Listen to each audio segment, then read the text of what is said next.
Let me show you how to delete contacts on any iPhone.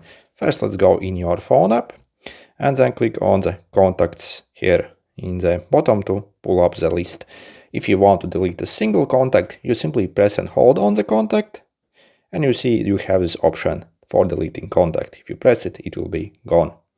If you want to delete multiple contacts at the same time, then what you have to do is you simply have to use 2 fingers and press and hold on, for example, the first contact with 2 fingers. It will blink like this, and then you see you can actually drag down.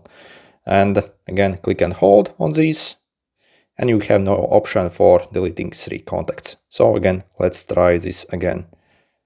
In the contacts, again with 2 fingers, press and hold. It will blink a bit, and then we can select up or down. Again, press and hold on any of them, and you can delete them. Okay, good luck.